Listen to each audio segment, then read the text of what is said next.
मान लो आज तुम किसी बड़ी शादी में हो, दिल्ली की कोई बड़ी शादी, बैंड बज रहा है, रोशनियां हैं, हर तरफ लोग हैं, और उसी भीड़ में तुम्हें पता चलता है कि एक बहुत बड़ा बिजनेसमैन आया हुआ है। वो आदमी जिसके बारे में तुमने सुना था, जिसकी कंपनी हजारों लोगों को रोजगार देती है, जिसका एक फोन किसी की जिंदगी बदल सकता है, और अचानक कोई तुम्हें उससे मिलवा देता है, हाथ मिलाया जाता है, नाम लिया जाता है, और अब तुम उसके सामने खड़े हो, हाथ में मौका है, बस 5 मिनट। 5 मिनट में उस आदमी के दिमाग में अपनी जगह बनानी है। अब बताओ क्या करोगे? क्या अपनी पढ़ाई बताओगे, अपनी डिग्री गिनाओगे, अपनी मेहनत की कहानी सुनाओगे, या सीधे बोलोगे कि सर मुझे बस एक मौका चाहिए, एक बार देख लो मुझे? या फिर कहोगे सर मैं आपका बहुत बड़ा फ़ैन हूँ, आपसे बहुत कुछ सीखना है मुझे? अगर यही 3 जवाब तुम्हारे दिमाग में आए तो मैं तुमसे सीधी बात करता हूँ, तुम पहले ही हार गए। उस मुलाकात में, उस कमरे में, उन 5 मिनटों में तुम पहले ही हार गए। और यह मैं तुम्हें निराश करने के लिए नहीं कह रहा, मैं यह इसलिए कह रहा हूं क्योंकि मैंने खुद यह गलतियां की हैं। और बाद में जब मैंने एंड्रयू कार्नेगी से लेकर हेनरी फोर्ड तक, थॉमस एडिसन से लेकर जॉन डी रॉकफेलर तक सैकड़ों कामयाब लोगों की जिंदगी का अध्ययन किया, तो मुझे समझ आया कि असली खेल कहाँ खेला जाता है। असली खेल यह नहीं है कि तुम क्या बोलते हो, असली खेल यह है कि तुम सामने वाले को कैसा महसूस करवाते हो।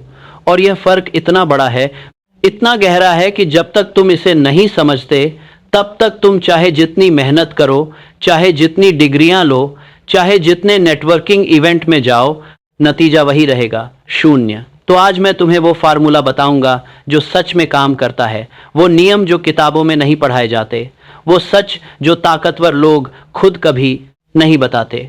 लेकिन पहले यह समझना जरूरी है कि ताकतवर लोग दुनिया को देखते कैसे हैं, क्योंकि जब तक तुम उनकी नज़र से दुनिया नहीं देखोगे, तब तक तुम उनसे जुड़ नहीं पाओगे। ताकतवर लोगों की दुनिया अलग होती है, बिल्कुल अलग। उनके लिए हर इंसान एक श्रेणी में आता है, उपयोगी या बेकार, दिलचस्प या उबाऊ, संपत्ति या बोझ।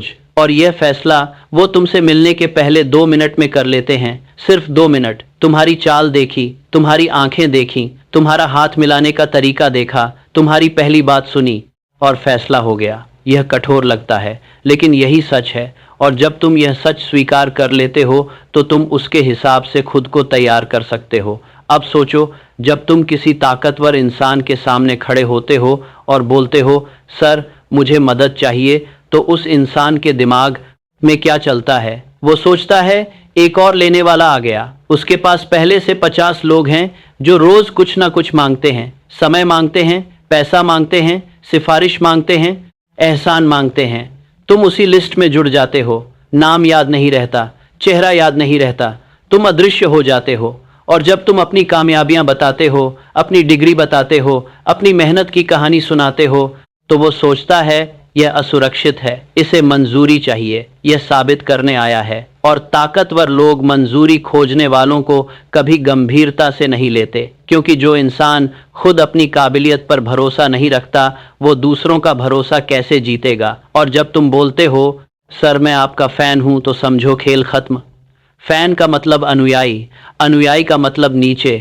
ताकतवर लोग फैन नहीं इकट्ठे करते, वो साझेदार इकट्ठे करते हैं। वो ऐसे लोग इकट्ठे करते हैं जो उनके काम आएं, जो उनकी ताकत बढ़ाएं, जो उनके साम्राज्य को मजबूत करें। एक फैन उनके साम्राज्य में कुछ नहीं जोड़ता। यह सब हर रोज हो रहा है। लिंक्डइन पर देखो, हजारों संदेश हर दिन, सर मैं आपका सबसे बड़ा प्रशंसक हूँ, सर प्लीज मुझे एक मौका दीजिए, सर मुझे मार्गदर्शन चाहिए। और नतीजा delete, delete, delete. Networking event में देखो, लोग बिजनेस कार्ड थमा रहे हैं, अपनी कंपनी का नाम बता रहे हैं, प्लीज बाद में संपर्क कीजिए सर बोल रहे हैं, कोई संपर्क नहीं होता। शादियों में, पार्टियों में देखो, लोग किसी प्रभावशाली आदमी के इर्द गिर्द खड़े हैं, सब हंस रहे हैं उसकी हर बात पर, सब सहमत हो रहे हैं, सब करीब आने की कोशिश कर रहे हैं, लेकिन पार्टी खत्म होने के बाद उस ताकतवर इंसान को उनमें से कोई याद नहीं रहता। ऑफिस में देखो, एक कर्मचारी अपने बॉस से मिलता है और बातों बातों में जिक्र करता है कि कैसे दूसरे डिपार्टमेंट में एक जूनियर को प्रमोशन मिल गया जबकि वो ज़्यादा मेहनत करता है। बॉस क्या सोचता है, यह शिकायत कर रहा है, यह जलन दिखा रहा है, यह मांग कर रहा है, और ताकतवर लोग मांगों से चिढ़ते हैं। तो सवाल यह है कि सही तरीका क्या है? अगर भीख मांगना गलत है, अपनी तारीफ करना गलत है, फैन बनना गलत है, तो फिर किया क्या जाए? तो सुनो, पहला और सबसे बड़ा नियम यह है, कभी भी ताकत के पास जरूरतमंद बनकर मत जाओ, जवाब बनकर जाओ, समाधान बनकर जाओ। यह फर्क बहुत बड़ा है। जरूरतमंद कहता है मुझे दो, समाधान कहता है मैं दे सकता हूँ। जरूरतमंद खींचता है, समाधान खींचा जाता है, और यही वो बुनियादी बदलाव है जो सब कुछ बदल देता है। एंड्रयू कार्नेगी की कहानी सुनो। कार्नेगी बचपन में बेहद गरीब था। स्कॉटलैंड से अमेरिका आया था।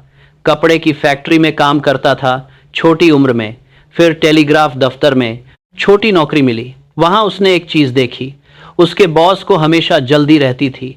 वो रेलवे के बड़े अधिकारी थे, उन्हें फैसले जल्दी लेने पड़ते थे। तो कार्नेगी ने क्या किया? वही वसूल के बाद ही गा और दूर हुआ अपना। वो रात को रुक जाता था दफ्तर में, चुपचाप, बिना किसी को बताए।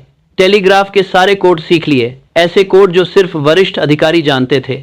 और एक दिन जब बॉस नहीं था और एक अर्जेंट संदेश आया तो कार्नेगी ने खुद वो संदेश पढ़ा और सही फैसला ले लिया। बॉस वापस आया, पूछा यह किसने किया? कार्नेगी ने कहा मैंने सर। बॉस ने पूछा तुम्हें कोड कैसे आते हैं? कार्नेगी ने कहा मैं सीख गया। देखो क्या हुआ। कार्नेगी ने मदद नहीं मांगी, उसने अपनी डिग्री नहीं दिखाई, उसने कोई शिकायत नहीं की। उसने बस यह देखा कि कार्नेगी ने 5 गई थे तो मैं आज को जो रू ऐसे जो रोते हैं तो मैं आज को जो रोते हैं नहीं करता है। बॉस को क्या चाहिए और खुद को वो बना लिया, बिना शोर मचाए, बिना मांगे। और उसी दिन से उसकी ज़िंदगी बदल गई। बाद में वो अमेरिका के सबसे अमीर इंसानों में से एक बना। लेकिन शुरुआत यहीं से हुई, जब उसने समझा कि ताकत के पास ज़रूरत लेकर नहीं जवाब लेकर जाना चाहिए। अब 2010 की बात करो। सिलिकॉन वैली में एक लड़का था, नाम था ब्रायन चेस्की। उसके पास एक आइडिया था, एक वेबसाइट बनाना जहां लोग अपने घर का खाली कमरा किराए पर दे सकें। लेकिन उसके पास पैसा नहीं था, निवेशक नहीं मिल रहे थे। सभी में सबसे बड़ा दे सकता है लेकिन आपको कमाने की लाज बनाने वाले हैं, मना कर रहे थे। तो उसने क्या किया? वो सीधे किसी बड़े निवेशक के पास नहीं गया। उसने पहले देखा, समझा। सिलिकॉन वैली में एक बहुत मशहूर निवेशक था, पॉल ग्रैम। उसका एक प्रोग्राम था वाई कॉम्बिनेटर। वो नए व्यवसायों को मौका देता था, लेकिन सिर्फ उन्हें जो अलग सोचते थे, जो हार नहीं मानते थे, जो जुगाड़ करते थे। ब्रायन ने पॉल ग्रैम के सारे इंटरव्यू पढ़े, उसके ब्लॉग पढ़े, समझा कि पॉल क्या चाहता है। और फिर ब्रायन ने अपनी प्रेजेंटेशन में यह नहीं बताया कि मुझे पैसा चाहिए। उसने यह बताया कि जब हमारे पास कुछ नहीं था तो हमने क्या किया। उस वक्त अमेरिका में राष्ट्रपति का चुनाव चल रहा था। उन्होंने ओबामा और मकेन के नाम पर नाश्ते के मजाकिया डिब्बे बनाए और बेचे, सिर्फ जिंद आ रहने के लिए। पॉल ग्रैहम ने जब यह सुना तो वो उन डिब्बों से नहीं बल्कि उस जुगाड़ से प्रभावित हुए। उसे समझ आया कि यह लड़के हार नहीं मानते। उसने उसी दिन निवेश किया। आज वो कंपनी एयरबीएनबी के नाम से जानी जाती है, अरबों डॉलर की कंपनी। ब्रायन ने क्या किया था? उसने भीख नहीं मांगी थी। उसने पहले समझा था कि सामने वाले को क्या चाहिए, फिर खुद को उसी रूप में पेश किया था। वो ज़रूरतमंद नहीं दिखा था, वो समाधान दिखा था। और यही वो बुनियादी सिद्धांत है जो हर कामयाब इंसान की कहानी में छिपा है। ताकतवर लोगों को तुम्हारी ज़रूरत से कोई मतलब नहीं, उन्हें अपनी ज़रूरत से मतलब है। और जो इंसान उनकी ज़रूरत पूरी कर सकता है वो इंसान अनमोल हो जाता है। अब दूसरा नियम सुनो, चलने से पहले देखो। यह बहुत ज़रूरी है। ज़्यादातर लोग ताकतवर इंसान के सामने पहुंचते ही बोलना शुरू कर देते हैं, बहुत जल्दी, बहुत ज़्यादा, बहुत जल्दी खुल जाते हैं। लेकिन समझदार इंसान पहले देखता है, सुनता है, समझता है। ताकतवर लोग अक्सर मुखौटों के पीछे छिपे रहते हैं, लेकिन उनकी असली इच्छाएं, उनके डर, उनकी असुरक्षाएं हमेशा छोटी छोटी दरारों से बाहर आती हैं। उनका लहजा देखो, वो किस विषय पर ज़्यादा उत्साहित होते हैं, वो किसकी बात ध्यान से सुनते हैं, वो किसे बीच में रोकते हैं, वो किस बात पर हंसते हैं। यह सब संकेत हैं। और जब तुम यह संकेत पढ़ना सीख जाते हो तो तुम्हें पता चल जाता है कि उन्हें सचमुच क्या चाहिए। मान्यता चाहिए, वफादारी चाहिए, भरोसेमंद इंसान चाहिए, मनोरंजन चाहिए, या शायद कोई ऐसा चाहिए जो उनकी बात बिना जज किए सुने। एक बार जब तुम्हें यह पता चल जाए तो तुम खुद को उसी रूप में पेश कर सकते हो जिसे वो मना नहीं कर सकते। यह कला है और यह कला सीखी जा सकती है। तीसरा नियम है, उनकी दुनिया को समझो और उसी भाषा में बात करो। ताकतवर लोग जाने पहचाने लोगों पर भरोसा करते हैं, अजनबियों पर नहीं। वो उन लोगों को पसंद करते हैं जो उन्हीं जैसा सोचते हैं, उन्हीं जैसी भाषा बोलते हैं, उन्हीं जैसी चीज़ों को अहमियत देते हैं। अगर वो बहुत गंभीर इंसान हैं तो उनके सामने जाकर ठहाके मत लगाओ, कैजुअल मत बनो। वो तुम्हें गंभीरता से पसंद करते हैं, नहीं लेंगे। लेकिन अगर वो खुले दिमाग के हैं, फ्रेंडली हैं, तो तुम बहुत ज्यादा फॉर्मल मत बनो। वो तुम्हें बोरिंग समझेंगे। तुम्हें उनकी ऊर्जा पकड़नी है, उनकी वेवलेंथ पकड़नी है और फिर उसी में खुद को एडजस्ट करना है। लेकिन यह एक्टिंग नहीं होनी चाहिए, यह नेचुरल होना चाहिए, क्योंकि अगर यह नकली लगा तो सब कुछ उल्टा पड़ जाएगा। ताकतवर लोग बहुत अच्छे से पहचानते हैं कि कोई असली है या नाटक कर रहा है। इसीलिए पहले ऑब्जर्व करो, समझो, फिर एडप्ट करो। चौथा नियम है, अपने आप में थोड़ी रहस्यमयता रखो। ये बहुत कम लोग समझते हैं। जो इंसान पहली मुलाकात में ही सब कुछ बता देता है वो एक प्रोडक्ट बन जाता है, और प्रोडक्ट्स बदले जा सकते हैं, रिप्लेस हो जाते हैं। लेकिन जो इंसान थोड़ा थोड़ा दिखाता है, जो ऐसा महसूस करवाता है कि उसके अंदर जितना दिखता है उससे कहीं ज़्यादा है, जो हर बातचीत में कुछ नया सामने आता है, वो इंसान दिलचस्प बना रहता है। ताकतवर लोग उसके बारे में और जानना चाहते हैं, उनकी जिज्ञासा जाग जाती है, और जब किसी में जिज्ञासा जाग जाए तो वो खुद करीब आता है। तुम्हें पीछे नहीं भागना पड़ता। तो पहली मुलाकात में सब कुछ मत बताओ, कुछ बचा कर रखो। ऐसे बात करो कि लगे इसके पास बहुत कुछ है जो अभी सामने नहीं आया। यह छोटी सी आदत बहुत बड़ा फर्क डालती है। पांचवा नियम है, अपनी भूख कभी मत दिखाओ। यह नियम बहुत महत्वपूर्ण है और बहुत लोग यहीं पर गलती करते हैं। ताकतवर लोगों को वो लोग बिल्कुल पसंद नहीं जो दिखाते हैं कि उन्हें ऊपर चढ़ने की कितनी तड़प है। क्यों? क्योंकि उस भूख में वो खुद को देखते हैं। वो साल जब वो खुद पंजे मारकर ऊपर चढ़ रहे थे, और कोई भी अपनी उस भूखी परछाई को दोबारा नहीं देखना चाहता। इसलिए बाहर से शांत दिखो, धैर्यवान दिखो, ऐसा दिखाओ जैसे तुम्हें तरक्की की कोई परवाह नहीं, लेकिन अंदर से तैयार रहो, और जैसे ही मौका आए उस पर पूरी ताकत से झपट पड़ो। यह संयम और इरादे का मेल है, और ताकतवर लोग इस दोहरेपन को तुरंत पहचानते हैं। वो समझते हैं कि यह इंसान खेल के नियम जानता है, यह भरोसेमंद है। छठा नियम है, सिर्फ ऊपर नहीं बगल में भी देखो। यह शायद सबसे कम समझा जाने वाला नियम है। बहुत लोग सिर्फ बड़े आदमी को इम्प्रेस करने में लगे रहते हैं। सारी ऊर्जा, सारा ध्यान, सारी कोशिश सिर्फ उस एक इंसान पर। लेकिन असली खेल उनके चारों तरफ के लोगों में है। सीईओ का असिस्टेंट, मंत्री का पा, बॉस का भरोसेमंद साथी। यह लोग तय करते हैं कि कौन उन तक पहुंचेगा और कौन नहीं। यह लोग बताते हैं कि किसका नाम अच्छा है और किसका नाम की कोशिश करते हैं बुरा। यह लोग छोटे से फुसफुसाहट में पूरी तस्वीर बदल सकते हैं। मैंने अपने अध्ययन में पाया है कि जो लोग इन गेटकीपर्स को समझते हैं, उनसे सच्चे दिल से रिश्ता बनाते हैं, उनकी जिंदगी बहुत आसान हो जाती है। इन्हें छोटे छोटे फायदे दो, इनकी परेशानियां समझो, इनकी बात सुनो, और ये लोग तुम्हारा नाम खुद ऊपर तक पहुंचा देंगे बिना तुम्हारे मांगे। यह भारत में तो और भी ज्यादा काम करता है। सरकारी दफ्तर में किसी बड़े अधिकारी से काम करवाना हो तो सीधे उनके पास जाने से पहले उनके निजी सहायक से अच्छे से पेश आओ, सम्मान से बात करो, उसकी मुश्किलें समझो, और एक दिन जब वो पा उस अधिकारी से तुम्हारे बारे में कहेगा कि सर यह आदमी अच्छा है, तो तुम्हारा काम आधा हो गया। यह सिर्फ सरकारी दफ्तरों में नहीं, हर जगह काम करता है, हर जगह। सातवां नियम है, तारीफ करो तो सटीक करो, खाली तारीफ जहर है।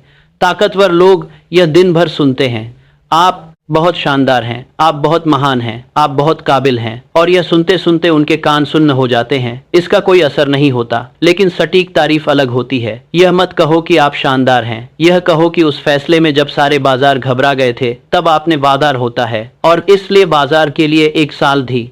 जो कदम उठाया वो टाइमिंग कमाल की थी। देखो फर्क, पहली तारीफ खाली है, दूसरी तारीफ में तुमने दिखाया कि तुमने उनके काम को ध्यान से देखा है, तुमने उनकी उस काबिलियत को पहचाना है जिस पर उन्हें खुद गर्व है, और वो इंसान उस एहसास को देख ले लेकिन के काम को ध्यान से देखा है, उस अच्छे लगने को तुम्हारे साथ जोड़ लेगा, तुम उसे अच्छे लगने लगोगे। और जो इंसान हमें अच्छा महसूस करवाता है हम उसे करीब रखना चाहते हैं। 8वां नियम है, कभी भी उनसे ज़्यादा मत चमको। यह नियम बहुत कठोर है और कई लोगों को यह गलत भी लग सकता है, लेकिन यह सच है। भले ही तुम ज़्यादा काबिल हो, भले ही तुम्हारा आइडिया बेहतर हो, भले ही तुम्हारा जवाब सही हो और उनका गलत, तुम यह खुलकर नहीं दिखा सकते। ताकत का अहंकार बहुत नाजुक होता है। जो लोग राजा से बड़े दिखने लगते हैं वो कुचल दिए जाते हैं, इतिहास गवाह है। इसलिए अपनी जीत को उनकी जीत बनाओ। जब तुम्हारा काम अच्छा हो तो उसका श्रेय उन्हें दो। कहो कि यह आपके मार्गदर्शन की वजह से हुआ। कहो कि आपने जो सिखाया उसी को मैंने यहाँ लगाया। वो जानते हैं कि असली काम तुमने किया है, लेकिन वो यह एहसान भूलते नहीं, और एक दिन वो खुद तुम्हें आगे बढ़ाएंगे क्योंकि तुमने उन्हें बड़ा महसूस करवाया था। 9वां नियम है, शुक्रगुजारी को ताकत बनाओ, कमजोरी नहीं। जब कोई ताकतवर इंसान तुम्हारी मदद करे तो नौकर की तरह जवाब मत दो, बराबरी वाले की तरह जवाब दो। सिर्फ थैंक यू मत बोलो, वो तो सब बोलते हैं और उसकी कोई कीमत नहीं। बाद में कोई ऐसा काम करो जो उनके काम आए, कोई ऐसी जानकारी दो जो उनके लिए फायदेमंद हो, कोई ऐसा कनेक्शन बनाओ जो उनके उपयोग का हो। अगर किसी ने तुम्हें नौकरी दी तो उस नौकरी में इतना शानदार काम करो कि उन्हें लगे कि उन्होंने सही फैसला किया। अगर किसी ने तुम्हें परिचय करवाया तो तुम उस परिचय को इतना अच्छे से निभाओ कि वो उस परिचय पर गर्व करें। यह सिर्फ शुक्रगुजारी नहीं है, यह रिश्ते को मजबूत करना है। यह खुद को लेने वाले से देने वाले में बदलना है, और देने वाले को हटाना मुश्किल होता है। 10वां नियम है, कभी कभी विनम्रता से असहमत होना सीखो।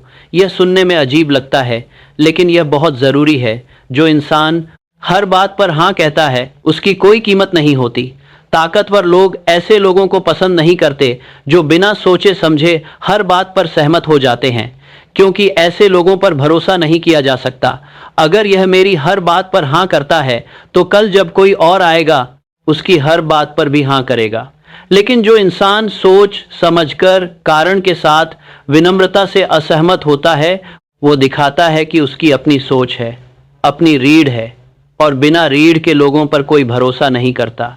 तो असहमति जताओ, लेकिन ऐसे जताओ जैसे तुम उनके हित की रक्षा कर रहे हो, उनके अधिकार पर हमला नहीं। मसलन यह कहो कि सर मैं समझता हूँ आपका नज़रिया, लेकिन एक बात जो मुझे थोड़ी चिंता कर रही है वो यह है, इसमें तुम उनका सम्मान भी कर रहे हो और अपनी बात भी रख रहे हो, और यह संतुलन ताकतवर लोग तुरंत पहचानते हैं। 11वां नियम है, अपनी मौजूदगी को दुर्लभ बनाओ। जो चीज़ हर वक्त मिलती है उसकी कोई कीमत नहीं होती, और जो दुर्लभ होता है वो कीमती होता है। यह प्रकृति का नियम है और यह इंसानी रिश्तों में भी उतना ही सच है। हर जगह मत जाओ, हर इवेंट में मत दिखो, हर बात पर राय मत दो, हर किसी के हर संदेश का तुरंत जवाब मत दो। जब दिखो तो ऐसे दिखो कि याद रह जाओ, जब बोलो तो ऐसे बोलो कि सोचने पर मजबूर कर दो, जब कुछ करो तो ऐसे करो कि लोग बात करें। सोशल मीडिया पर हर दिन कुछ मत डालो, जब डालो तो कुछ ऐसा डालो जो सच में काम का हो। जब लोग तुम्हें कम देखेंगे तो ज़्यादा याद रखेंगे, जब तुम दुर्लभ होगे तो कीमती होगे। यह रणनीति है, यह अपनी कीमत बनाना है। 12वां और सबसे बड़ा नियम यह है, हमेशा ऐसे चलो जैसे तुम वहाँ के हो, यहाँ तक कि इससे पहले कि तुमने कुछ साबित किया हो। मैंने अपने पूरे जीवन में एक बात सबसे ज़्यादा देखी है, आत्मविश्वास सबसे बड़ा हथियार है। तुम्हारी चाल, तुम्हारी आंखें, तुम्हारा हाथ मिलाने का तरीका, तुम्हारी आवाज़, तुम्हारी मौजूदगी, ये सब तुम्हारे शब्दों से पहले बोलता है। जो इंसान किसी कमरे में घुसता है और अपनी आंखें नीचे करके बैठ जाता है वो पहले ही बता देता है कि मैं यहाँ का नहीं हूँ। लेकिन जो इंसान उसी कमरे में इत्मीनान से चलता है, हर किसी से नज़रें मिलाता है, बिना किसी की मंजूरी के वहाँ बैठता है, वो बिना एक शब्द कहे बता देता है कि मैं यहाँ का हूँ, और लोग उस पर विश्वास करना शुरू कर देते हैं इससे पहले कि वो जाने क्यों। यह जादू नहीं है, यह मनोविज्ञान है। जब तुम ऐसे पेश आते हो जैसे तुम्हें किसी की मंजूरी की ज़रूरत नहीं, तो लोग मान लेते हैं कि तुम्हें वाकई नहीं चाहिए। और जो इंसान किसी की मंजूरी का मोहताज नहीं होता वो खुद एक चुंबक बन जाता है। एक आखिरी कहानी सुनो। एंड्रू कार्नेगी ने एक बार मुझसे कहा था कि जब मैं पहली बार किसी बड़े अधिकारी से मिला था तो मेरे पास पहनने के लिए अच्छे कपड़े नहीं थे, पैसे नहीं थे, कोई बड़ा नाम नहीं था, लेकिन मैंने एक काम किया। मैंने उस कमरे में इस तरह कदम रखा जैसे मैं पहले से उसी का हिस्सा हूं, और उस दिन के बाद से मैंने कभी पीछे मुड़कर नहीं देखा। यह आत्मविश्वास कहां से आया? इस यकीन से आया कि मेरे पास कुछ देने के लिए है, कि मैं यहां मांगने नहीं, देने आया हूं। और जब यह यकीन अंदर से आता है तो बाहर खुद दिखने लगता है। तो अब 3 सबसे जरूरी बातें हमेशा याद रखो।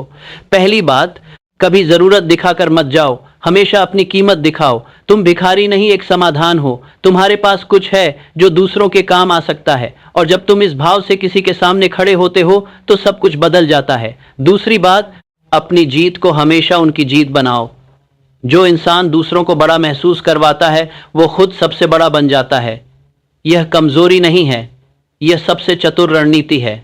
और तीसरी बात, असली खेल सिंहासन पर नहीं, सिंहासन के चारों तरफ होता है। बगल में दोस्त बनाओ, गेटकीपर्स को जानो, भरोसेमंद लोगों से रिश्ते बनाओ। यही लोग तुम्हें वहां ले जाएंगे जहां तुम जाना चाहते हो।